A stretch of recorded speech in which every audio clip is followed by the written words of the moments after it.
गालिब छुटी शराब पर अब भी कभी कभी, गालिब छुटी शराब पर अब भी कभी कभी, पीता हूँ रोज़ अब्र शबे माहताब में। चचा गालिब ये लिख गए। अब शराब को लेकर तो बहुत शायरियाँ हैं, बहुत किस्से हैं, मधुशाला भी है, मेल कराती मधुशाला भी है, पर फिलहाल तो जेल कराती मधुशाला है। मेल कराती मधुशाला से जेल कराती मधुशाला के बीच में दरअसल सबसे बड़ी चीज़ जो खड़ी है वो है दिल्ली का शराब घोटाला। जी हाँ, अमरउजाला.com में आप सभी का स्वागत है। चूँकि चर्चा बहुत ज़्यादा हो रही है इस शराब घोटाले की, तो शराब से जुड़ी तमाम अन्य बहसों और शेर व शायरी की बजाय बात करते हैं कि आखिर ये मधुशाला में जो मधु मिल रहा है, जो शराब मिल रही है, वो जेल क्यों करा रही है। उसके पीछे कारण है दिल्ली सरकार की आबकारी नीति और उससे जुड़ा हुआ घोटाला। दरअसल कोरोना काल के बीच दिल्ली सरकार ने दिल्ली आबकारी नीति 2021-22 को लागू किया था। इस शराब नीति के कार्यान्वयन में अनियमितता की शिकायतें आई, जिसके बाद उपराज्यपाल ने, यानी जो एलजी होते हैं दिल्ली के, उन्होंने सीबीआई जांच की सिफारिश कर दी थी। महत्वपूर्ण बात यह कि पहले ये नीति लागू हो गई थी, लेकिन उसके बाद जब इसमें अनियमितताओं की शिकायत आई, ये बात आई कि इससे राजस्व का फायदा होने के बजाय नुकसान हो रहा है, तो इसकी जांच की सिफारिश कर दी गई सीबीआई की। इसके साथ ही दिल्ली आबकारी नीति 2021-22 सवालों के घेरे में आ गई। हालांकि नई शराब नीति को बाद में इसे बनाने और इसके कार्यान्वयन में अनियमितताओं के आरोप में रद्द भी कर दिया गया था। शराब नीति रद्द जरूर हो गई, लेकिन उसकी आंच धीमी नहीं पड़ी और न जांच धीमी पड़ी और न जांच के परिणाम धीमे पड़े हैं। दरअसल बड़ी बात यह है कि इस पूरी जांच को लेकर सीबीआई की सिफारिश हुई थी, लेकिन उसके बाद इसमें ईडी यानी प्रवर्तन निदेशालय भी शामिल हो गया। अब ईडी और सीबीआई दोनों ही जांच कर रहे हैं और इस मामले में जो मनीष सिसोदिया गिरफ्तार हुए हैं लगभग 8 महीने पहले, वो सीबीआई द्वारा गिरफ्तार हुए हैं। और अभी राज्यसभा सांसद और आपके वरिष्ठ नेता संजय सिंह जब गिरफ्तार हुए हैं तो उनको ईडी ने, यानी प्रवर्तन निदेशालय ने गिरफ्तार किया है। और उसी के बाद इस मामले की तमाम चर्चा ने जोर पकड़ा है और इसलिए हम आपको बता रहे हैं कि दरअसल ये शराब घोटाला है क्या। इसमें बड़ा सवाल ये भी उठ सकता है कि ईडी की जांच और सीबीआई की जांच एक दूसरे से अलग क्यों है और दोनों ही संस्था एक साथ क्यों जांच कर रही है। दरअसल सीबीआई ने अगस्त 2022 में इस मामले में 15 आरोपियों के खिलाफ नियमों के कथित उल्लंघन और नई शराब नीति में गड़बड़ी के आरोप में एफआईआर दर्ज की थी। बाद में सीबीआई द्वारा दर्ज मामले के संबंध में ही ईडी ने पीएमएलए के तहत मनी लॉन्ड्रिंग के एक मामले की जांच शुरू कर दी। मतलब सीबीआई ने ही जो मामला दर्ज किया था, एफआईआर दर्ज की थी 15 लोगों के खिलाफ, उसी के आधार पर ईडी ने भी पीएमएलए एक्ट के तहत मामला दर्ज किया और जांच शुरू कर दी। इसीलिए ईडी और सीबीआई दिल्ली सरकार की नई शराब नीति में कथित घोटाले की अलग अलग जांच कर रही हैं। ईडी नीति को बनाने और लागू करने में धन के शोधन के आरोपों की जांच कर रही है और वहीं सीबीआई की जांच नीति बनाते समय हुई कथित अनियमितताओं पर केंद्रित है। तो इस वजह से ईडी और सीबीआई इस मामले में शामिल हो गए हैं। आगे हम ये देखते हैं कि इस मामले में अभी तक कितनी गिरफ्तारियां हुई हैं। दिल्ली शराब नीति के मामले की जांच कर रही दोनों एजेंसियों सीबीआई और ईडी ने अब तक 15 से ज्यादा आरोपियों को गिरफ्तार कर लिया है। इसमें संजय सिंह, मनीष सिसोदिया, विजय नायर, समीर महेंद्रू, अरुण रामचंद्रन, राजेश जोशी, गौरंतला बुचीबाबू, अमित अरोड़ा, बेनॉय बाबू जो कि फ्रांसीसी शराब कंपनी परनोट के रिकॉर्ड पर उनके महाप्रबंधक हैं, पी शरतचंद्र रेड्डी, अरबिंदो फार्मा के पूर्णकालिक निदेशक और प्रमोटर व्यवसायी अमनदीप थाल और व्यवसायी अभिषेक बोइनपल्ली शामिल हैं। ये सब शराब कारोबारी हैं। इनके सबके नाम शामिल थे, इसलिए इनको, हालांकि 88 लोगों से इस मामले में पूछताछ हुई, आपको बता दें, लेकिन इन 15 लोगों की गिरफ्तारी दोनों ही एजेंसियों के साथ हो चुकी है। और संजय सिंह की ताजा गिरफ्तारी के बाद जो अब ईडी की हिरासत में है, ईडी की पूछताछ के लिए उनको रिमांड पर भेजा गया, हिरासत नहीं सॉरी, रिमांड पर है ईडी की, प्रवर्तन निदेशालय की। उसके बाद ये मामला और तेजी से चर्चा में आया है। अब हम ये जानने की कोशिश करते हैं कि दरअसल ये पूरी शराब नीति जिसको लेकर इतना बवाल मचा है, राजनीतिक भूचाल मचा है, भाजपा और आम आदमी पार्टी आमने सामने है और जो पूरा विपक्षी गठबंधन है INDIA वाला, वो ये सोच में पड़ गया है कि इसको वो लेकर क्या रुख अपनाएं, क्या पूरी तरह आम आदमी पार्टी के साथ जाएं या नहीं जाएं। और इस पर बड़ी मिलीजुली सी प्रतिक्रिया आई है, खासतौर पर कांग्रेस की प्रतिक्रिया जो है उसकी चर्चा जोरों पर है, उस पर बात अलग से करेंगे। लेकिन ये जो शराब नीति थी जिसको लेकर इतना भूचाल मचा है, वो क्या थी। 17 नवंबर 2021 को दिल्ली सरकार ने राज्य में नई शराब नीति लागू कर दी थी। इस नीति के तहत राजधानी में 32 जोन बनाए गए और हर जोन में ज्यादा से ज्यादा 27 शराब दुकानें खोले जाने का प्रावधान था। इस तरह से कुल मिलाकर 849 दुकानें खुलनी थी इस नीति के तहत, जो 32 जोन बने थे, और 27 अधिकतम खुल सकती थी। मतलब कुल 849 दुकानें इस नीति के तहत खोली जानी थी। नई शराब नीति में दिल्ली की सभी शराब की दुकानों को प्राइवेट कर दिया गया था। इसके पहले दिल्ली में शराब की 60% दुकानें सरकारी और 40% दुकानें प्राइवेट थी, लेकिन नई नीति के बाद सभी दुकानों को, शराब की दुकानों को प्राइवेट कर दिया गया। मतलब सरकार इससे पूरी तरह बाहर हो गई। एक आरोप इसलिए यह भी है कि तमाम प्राइवेट कारोबारियों को आपने लाभ पहुंचाने के लिए यह किया। सरकार ने तर्क दिया था कि ऐसा कर देने से, मतलब सारी की सारी दुकानों को निजी कर देने से, प्राइवेट कर देने से 3500 करोड़ रुपए का फायदा होगा। सरकार ने लाइसेंस की फीस भी कई गुना बढ़ा दी। जिस L1 लाइसेंस के लिए पहले ठेकेदारों को 25 लाख रुपए देना होते थे, नई शराब नीति लागू होने के बाद उसके लिए ठेकेदारों को 5 करोड़ रुपए चुकाने पड़े। देखिए, 25 लाख रुपए देने पड़ते थे L1 लाइसेंस के लिए, उसको सीधे बढ़ाकर 5 करोड़ रुपए कर दिया गया। इसी तरह अन्य कैटेगरी में भी लाइसेंस की फीस में काफी बढ़ोतरी हुई। अब बड़ी बात यह है कि अगर ये सब अच्छा था, दुकानें बढ़ गई, लाइसेंस की फीस बढ़ गई, तो फिर इसमें घोटाले के आरोप क्यों लग रहे हैं और कैसे फिर ये शराब नीति गलत हो गई?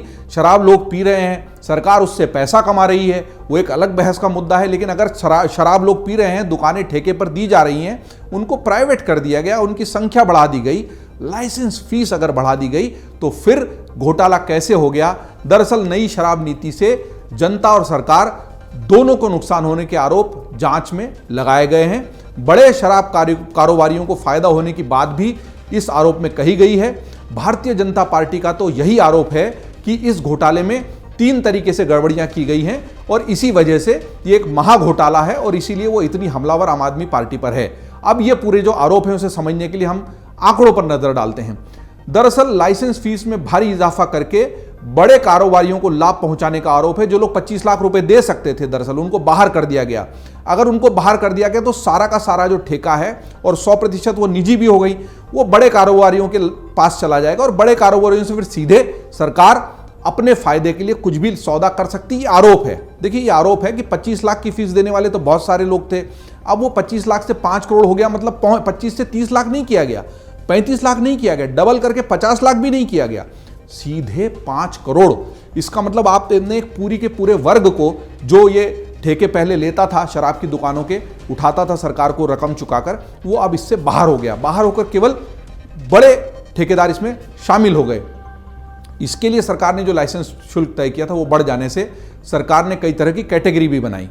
सरकार ने न केवल बड़े कारोबारियों को लाभ पहुंचाया जैसा कि आरोप है, इसके लिए कई तरह की कैटेगरी बनाई गई। इसके तहत शराब, बियर, विदेशी शराब आदि को बेचने के लिए जो लाइसेंस दिया जाता है, उसके लिए उदाहरण देकर अगर हम समझें तो पहले जिस लाइसेंस के लिए ठेकेदार को 25 लाख रुपए का भुगतान करना पड़ता था, अब नई नीति के बाद उसी के लिए उसको 5 करोड़ रुपए देने पड़ेंगे। आरोप यही है कि दिल्ली सरकार ने जानबूझकर बड़े कारोबारियों को फायदा पहुंचाने के लिए ऐसा किया है और इससे छोटे कारोबारियों की दुकानें बंद हो गई। बाजार में केवल बड़े शराब माफियाओं को लाइसेंस मिला। विपक्ष का एक आरोप यह भी है कि इसके एवज में आम आदमी का पार्टी के नेताओं और अफसरों को शराब माफियाओं से मोटी रकम घूस के तौर पर मिली है। इसका प्रमाण नहीं है और उसी को लेकर कोर्ट में भी बहस चल रही है। लेकिन सरकार ने बताया कि यह पूरा सौदा फायदे का है। दिल्ली की आम आदमी पार्टी सरकार का तर्क है कि लाइसेंस फीस बढ़ाने से सरकार को एकमुश्त राजस्व की कमाई हुई। इससे सरकार ने जो उत्पाद शुल्क और वैट घटाया उसकी भरपाई भी हो गई। दूसरा जो बड़ा आरोप है उसकी तरफ चलते हैं। दूसरा बड़ा आरोप है कि खुदरा बिक्री में भी सरकारी राजस्व में भारी कमी होने का जब ये नीति लागू हुई उसके बाद आरोप लगा। उदाहरण के लिए मान लीजिए कि पहले अगर 750 मिलीलीटर ml की एक शराब की बोतल 530 रुपए में मिलती थी, तब इस एक बोतल पर रिटेल कारोबारी को 33.35 यानी 33.35 रुपए का मुनाफा होता था, जबकि 223.89 रुपए का उत्पाद कर और 106 रुपए का वैट के रूप में सरकार को मिलता था। तो सरकार का यह राजस्व उस वक्त था।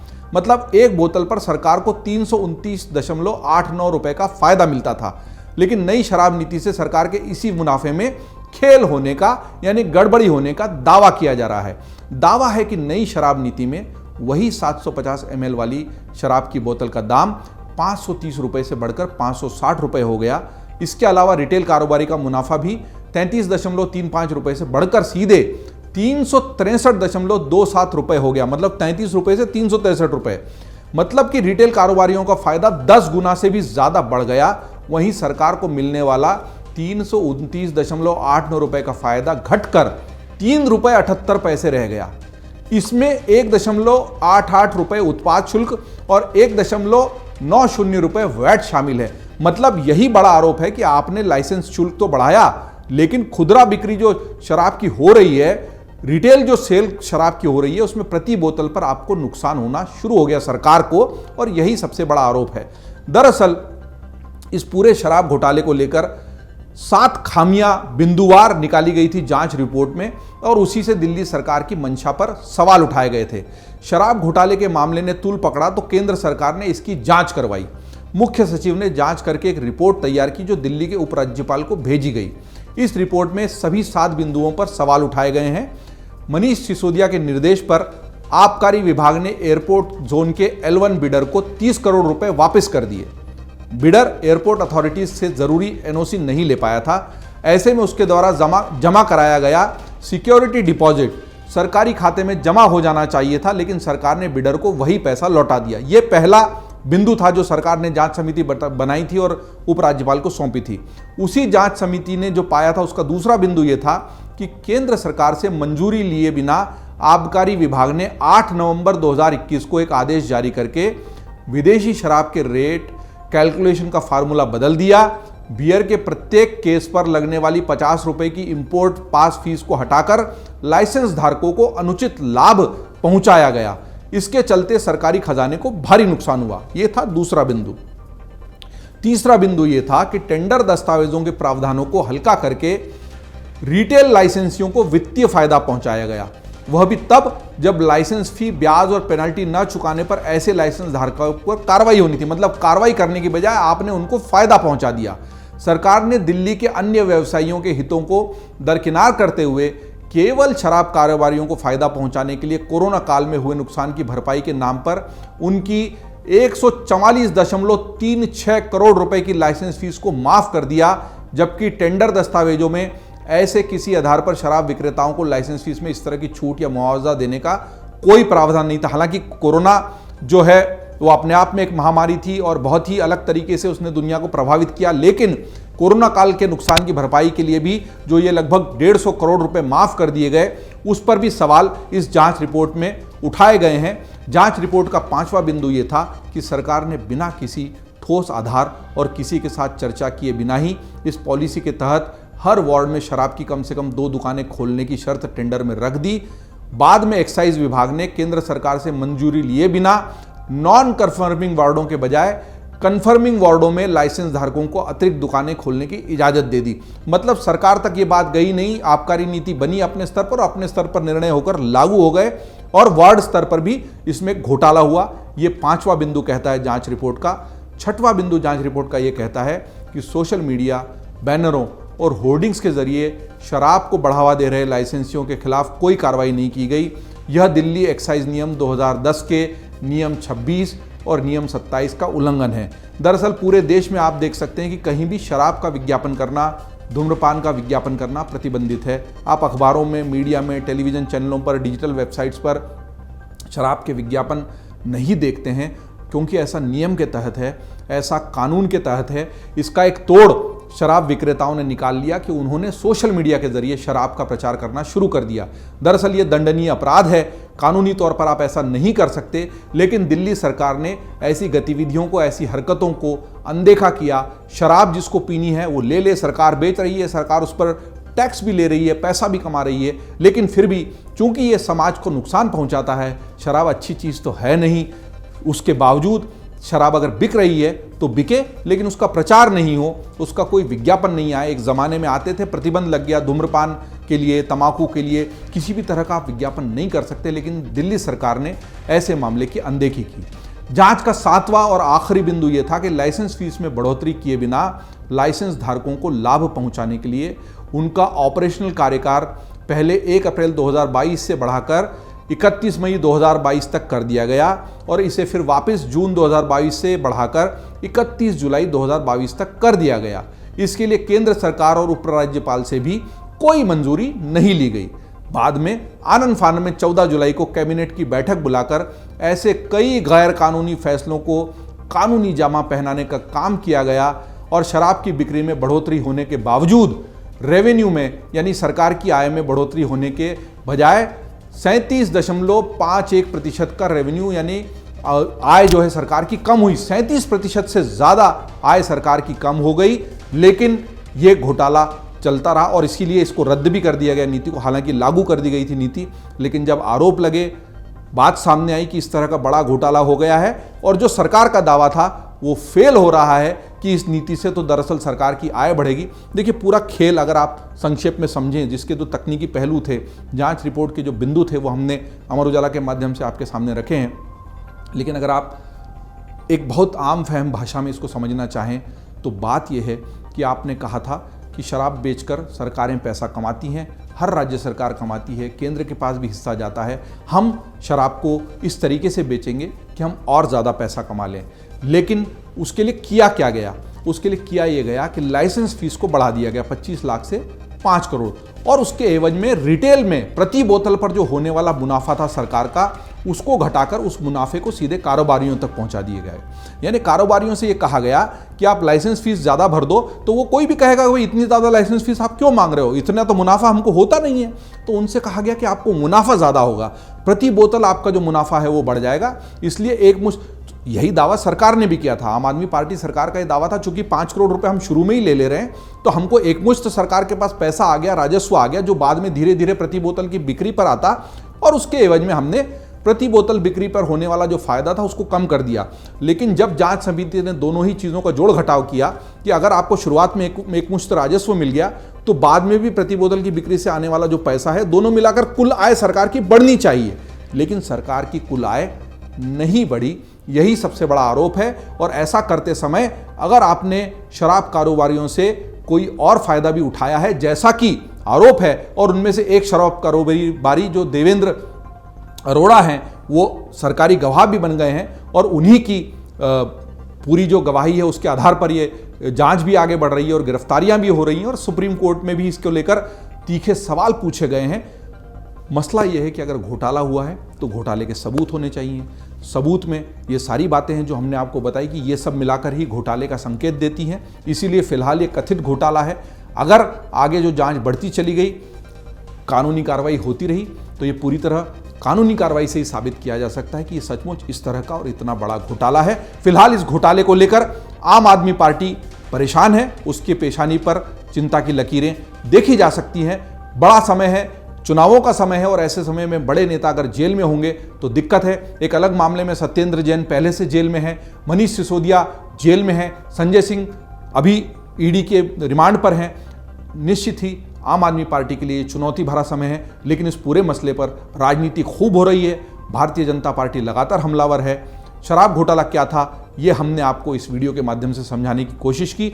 आपके कोई कमेंट हैं, टिप्पणी हैं, सवाल हैं तो ज़रूर कमेंट बॉक्स में दीजिए। इस वीडियो को लाइक और शेयर करना न भूलें। आप देखते रहिए अमरउजाला.com। अमर उजाला अब आपके टीवी पर भी। अपने स्मार्ट टीवी पर YouTube पर सर्च करें अमर उजाला, चैनल सब्सक्राइब करें और देखें ताज़ा खबरें, वो भी HD क्वालिटी में। और हाँ, बेल आइकन दबाना ना भूलें ताकि हर खबर हो आपके घर। अमर उजाला, निष्पक्ष, निर्भीक, निरंतर।